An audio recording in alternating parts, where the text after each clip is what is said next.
Hello. Aneesh എന്ന് പറഞ്ഞ ആളല്ലേ ഇത്? അതല്ലോ. നമസ്കാരം. ഞാൻ പിന്നെ നിങ്ങളുടെ ഒരു പോസ്റ്റ് നിങ്ങളുടെ പേജിനകത്ത് കണ്ടിരുന്നു. ഞാൻ അമൃതാനന്ദമയി ആശ്രമവുമായി ബന്ധപ്പെട്ട് പ്രവർത്തിക്കുന്ന ഒരാളാണേ. അപ്പൊ അമൃതാനന്ദമയിയെ കുറിച്ചുള്ളൊരു ഒരു വാർത്ത എടുത്ത് കൊടുത്തേക്കുന്നു. അവിടുന്ന് വിളിച്ചിരുന്നു, അത് റിമൂവ് ചെയ്തിട്ടുണ്ട്. അല്ല, അത് നമ്മുടെ പിന്നെ അത് ഒരുപാട് പേര് ഷെയർ ചെയ്യുകയും അത് ഡൗൺലോഡ് ചെയ്ത് വേറെ പലരും പോസ്റ്റ് ചെയ്യുകയും ചെയ്തിട്ടുണ്ട്. അതായത് ഇപ്പോ ഇതിലെ ഗോവൻ സ്വാമി എന്ന് പറയുന്ന അദ്ദേഹത്തിന്റെ ഒരു വിഷയം ഉണ്ടായ സമയത്ത് നോക്കിക്കൊണ്ട് നിങ്ങൾ ഇങ്ങനെ ഒരു വാർത്ത കൊടുത്തപ്പോൾ നിങ്ങളൊരു പ്രധാനപ്പെട്ട ഒരു സെലിബ്രിറ്റി, അത് മാത്രമല്ല ലോകം അംഗീകരിക്കുന്ന ഒരു വ്യക്തിയെ കുറിച്ച് നിങ്ങളൊരു വാർത്ത ഇടുമ്പോൾ അതിന്റെ ഒരു ആധികാരികത നിങ്ങൾ നോക്കണ്ടേ? നിങ്ങളത് നോക്കാത്തത് കൊണ്ടെന്ന് പറഞ്ഞാൽ കാരണം എന്ന് പറയുന്നത് അത് വലിയൊരു വിവാദമാവുന്ന രീതിയിലേക്കുള്ള അമൃതാനന്ദമയി അങ്ങനെയൊക്കെ പറയുന്ന ആളാണെന്ന് നിങ്ങൾക്ക് തോന്നുന്നുണ്ടോ? അത് നമുക്കും മറ്റൊരു പ്ലാറ്റ്ഫോമിൽ നിന്ന് കിട്ടിയതാണ്. അപ്പൊ ഞാനത് ചേട്ടാ, അതെന്താ അറിയോ, നിങ്ങൾ നോക്കുമ്പോ നിങ്ങൾ നോക്കേണ്ട, നിങ്ങൾ ഇങ്ങനെ വാർത്തകളൊക്കെ കൊടുക്കുന്ന സമയത്ത് നിങ്ങളത് അതിന്റെ ആധികാരികത നോക്കണ്ടേ. ഇത് സത്യമാണോ? ഇങ്ങനെ പറയുന്ന ആളാ അമൃതാനന്ദമയി അങ്ങനെ പറയുന്ന ആളാണോ? അല്ല, അമൃതാനന്ദമയി ചെയ്യുവാന്ന് അമ്മ ഒരിക്കലും പറഞ്ഞിട്ടില്ല, ആരോടും പറഞ്ഞിട്ടുമില്ല, അങ്ങനെ പ്രവർത്തിക്കുന്നില്ല. അമ്മ ദൈവത്തിനെ ഭജിക്കാനാ പറയുന്നത്.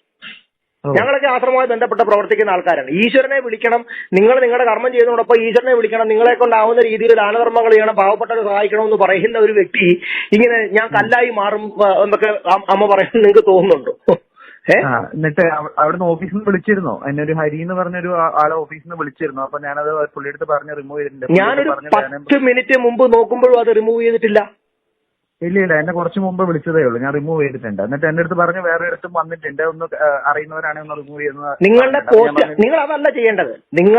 നിങ്ങളുടെ പേജില് നിങ്ങൾ അമൃതാനന്ദമയി ആശ്രമത്തെ കുറിച്ച് തെറ്റിദ്ധാരണ പരത്തുന്ന രീതിയിൽ ഒരു വാർത്ത ഞങ്ങൾ പോസ്റ്റ് ചെയ്യുകയുണ്ടായി. അത് ഞങ്ങളുടെ ഭാഗത്തുനിന്നുണ്ടായ തെറ്റാണ്, അതിൽ ക്ഷമ ചോദിക്കുന്നു, അല്ലെങ്കിൽ അതിൽ ഖേദം രേഖപ്പെടുത്തുന്നു എന്ന് നിങ്ങൾ പോസ്റ്റ് ചെയ്യണം. കാരണം സ്വാഭാവികമായിട്ടും നിങ്ങളത് അങ്ങനെ ചെയ്തിട്ടില്ല, നിങ്ങൾ റിമൂവ് ചെയ്തു എന്ന് റിപ്പോർട്ട് അടിച്ചാൽ പോത്തില്ലേ? റിപ്പോർട്ട് അടിച്ചപ്പോ ആരെങ്കിലും റിപ്പോർട്ട് അടിച്ചാലേ ഒരു പോസ്റ്റ് മുക്കാൻ പറ്റും, നമുക്ക് റിപ്പോർട്ട് അടിച്ചാൽ മുക്കാൻ പറ്റും. പക്ഷെ അത് വിളിക്കുന്നത് എന്റെ പേര് ശ്രീജിത്ത് എന്നാണ്. ഞാൻ ഒരു ഹിന്ദു സംഘടനയുടെ പ്രവർത്തകനാണ്. ഞാനിവിടെ ആശ്രമവുമായി ബന്ധപ്പെട്ട് നിൽക്കുന്ന ആളാണ്. അമൃതാനന്ദമയി ആശ്രമവുമായി ബന്ധപ്പെട്ട് നിൽക്കുന്ന ആളാണ്. കുരമ്പാല എന്ന് പറയും അത് സ്ഥലത്ത്. എന്റെ സ്ഥലം പന്തളമാണ്. അപ്പൊ ഞാൻ പറഞ്ഞത് ഈ പിന്നെ അങ്ങനെ റിപ്പോർട്ട് അടിച്ചിട്ട് പോയതാണെന്നല്ലേ ആൾക്കാർ ധരിക്കത്തുള്ളൂ. ഇത് അതല്ലല്ലോ. നിങ്ങളിത് ഔദ്യോഗികമായി നിങ്ങളുടെ ഭാഗത്തുനിന്നുണ്ടായ തെറ്റ, അല്ലെങ്കിൽ അവർ സ്യൂ ചെയ്യും, കോടതി കയറേണ്ടി വരും.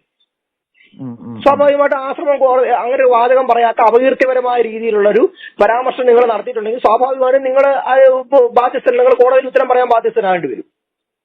അല്ല, ആശ്രമത്തിൽ തന്നെ ഇപ്പൊ വിളിച്ചിരുന്നു, ഞാൻ അവരെ ഒന്നുകൂടി ഒന്ന് വിളിക്കട്ടെ.